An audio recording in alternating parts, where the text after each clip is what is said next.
안녕하십니까. 저는 서울과학기술대학교 데이터 사이언스학과 또는 산업공학과의 현재 부교수로 일하고 있는 신민규라고 합니다. 오늘 제가 발표드릴 내용은 좀 공학적이라서 어려우실 내용일 수도 있을 것 같아서 제가 최대한 쉽게 설명을 한번 해보도록 하겠습니다. 일단 이것은 이제 풍력 발전에 관한 내용입니다. 그래서 풍력 발전에 대해서 저희가 상식적으로 알고 있는 수준에서 이제 처음에 이제 내용은 풍력 발전이 상당히 크게 성장하고 있습니다. 2030년에는 13.2%의 에너지를 생산할 것이라고 예상되고 있고요. 특히 유럽 지역에서 감사합니다. 특히 미국 같은 경우는 이제 태양광을 많이 하고 유럽 지역에서 윈드 파워 생산을 많이 합니다. 근데 이제 윈드 파워 생산을 하면 저희가 일반적으로 알고 있는 화력이나 원자력에 비해서 이 신재생 에너지인 풍력이나 태양광 같은 경우에 가장 큰 문제는 저희가 출력을 조절할 수가 없습니다. 바람이 불면 전기가 생산되는 거고 바람이 안 불면 전기가 생산이 안 됩니다. 그래서 이 시계열적으로 봤을 때 이 생산량이 플럭추에이션이 되게 심합니다. 이 플럭추에이션이 심하면 두 가지 문제가 있는데 에너지를 안정적으로 공급할 수 없다. 이게 하나의 문제고 또 두 번째 문제는 사실 이 과정에서 에너지를 발전하는 장치들이 있잖아요. 그 장치들 입장에서는 에너지를 줬다가 안 줬다가 줬다가 안 줬다가 이게 너무 급격하게 변하기 때문에 상당히 장비들을 사용할 수 있는 기간이 되게 짧아집니다. 쉽게 노후화가 일어납니다. 예, 그래서 지금 대안으로 나오고 있는 것들이 그냥 직접 전기장치에 연결하는 게 아니라 이걸 이제 이 풍력에 의해서 생산된 에너지를 가지고 물을 전기 분해해서 수소 형태로 저장하는 것이 좀 더 플럭추에이션을 다루는 관점에서는 더 효과적이다. 이렇게 현재 알려져 있어서 그쪽으로 대안으로 사용을 하고 있습니다. 그럼에도 불구하고 여전히 이런 수전의 장치에 또한 윈드 파워가 이제 플럭추에이션이 심할 때 장치의 감가상각이 심하게 일어나는 그런 문제점이 있습니다. 그래서 일반적으로 장치를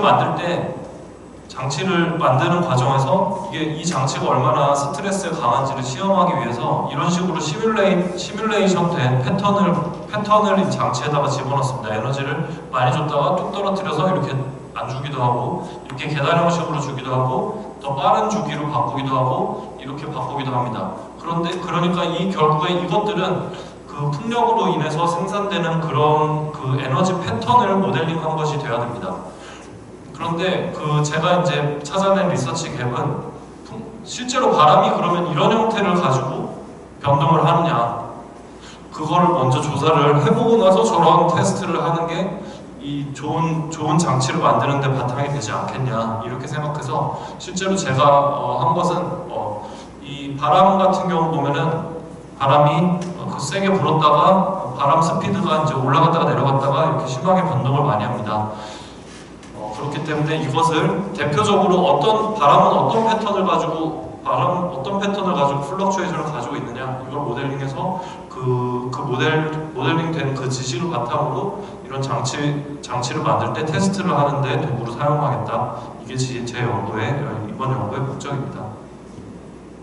예, 그래서 스위스에 있는 이 풍력 발전기에 1초당 얼마의 에너지가 생산됐는지 그 데이터를 바탕으로 연구를 수행했습니다. 그래서 맨 왼쪽에 보시다시피 인풋 데이터를 받아서 그거를 이제 좀 정제를 하고 그 다음에 스윙잉도 알고리즘이라는 걸 통해서 데이터에 약간 노이즈 형태로 되어 있는 걸 제거를 하고 그 다음에 대표적으로 어떤 패턴이 있는지 보기 위해서 데이터 마이닝 대표적인 기법인 K-민즈 클러스터링을 사용해서 윈드 파워 플럭추에이션에는 어떤 패턴들이 있는가 이것을 조사해 보았습니다. 이건 이제 처음에 전처리 프리프로세싱하는 과정의 알고리즘에 대한 소개이고요. 두 번째로 이제 그거를 하고 나면 약간 원래 있던 데이터보다 약간 스무스하게 그렇게 데이터를 약간 변환시킬 수 있습니다. 이렇게 변환을 시켜놔야지 분류를 하는 작업에서 더 용이합니다. 그래서 분류는 K-민즈 클러스터링이라는 알고리즘을 사용했는데 여기에서 이제 뭐 K를 바꿔가면서 하기도 하고 이렇게 하는데 제가 여기 밑에 있는 그림은 K로 5 정도로 했을 때 분류가 적절히 된다라는 매트릭을 사용한 결과입니다. 그래서 이 클러스터링을 된 결과가 여기에 있습니다. 이게 좀 더 그림을 크게 보면은 좋을 것 같아서 확대를 좀 해보겠습니다.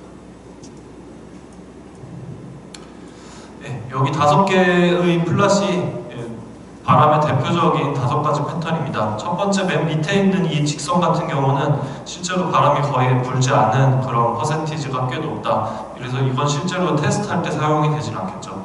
그리고 이제 요 직선, 요 커브랑 이 커브 두 개를 보시면 이거는 바람이 10초, 0초에서 10초 간격에 바람이 쭉 하면서 바람이 올라가는 업 램프 현상입니다. 업 램프 현상이 두 개가 있고 다운 램프 현상이 두 개가 있습니다. 그러면 생각해보면 그래 전체적으로 윈드 패턴이 5개가 있는데 하나는 바람이 불지 않는 거고 두 개는 올라가고 두 개는 내려간다는 거다.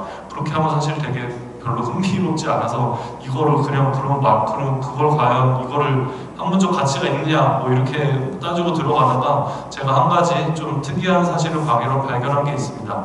업램프가 2개 있고 다운램프가 2개 있습니다. 그래서 업램프 중에서 센 애가 있고 약한 애가 있고 다운램프 중에서도 센 애가 있고 약한 애가 있습니다.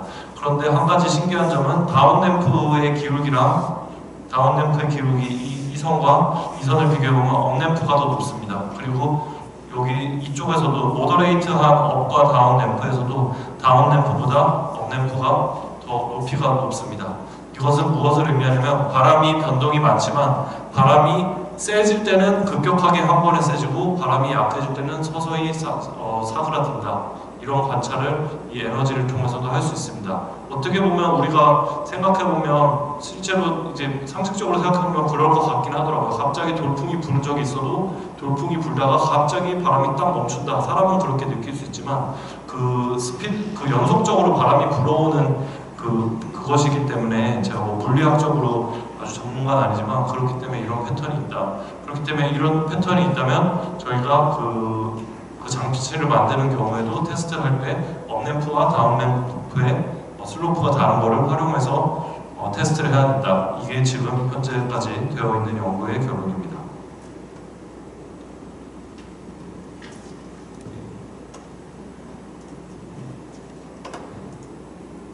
같은 내용이고 하나는 에너지 발전량을 했고 하나는 윈드 스피드 자체로 했습니다. 그래서 기존에는 이제 이렇게 떨어지는 거라든지 이렇게 올라가는 것들 이런 식으로 컨벤셔널 스트레스 테스트 방법이 있었는데 이런 것들에 대한 고려가 필요하다. 그게 제 결론이고요. 여기서도 마찬가지로 어떻게 해서 그 테스트를 하는 것이 가장 좋은 장비를 만들 수 있는가 이것에 대해서 연구를 해보았습니다. 예, 이상입니다. 감사합니다.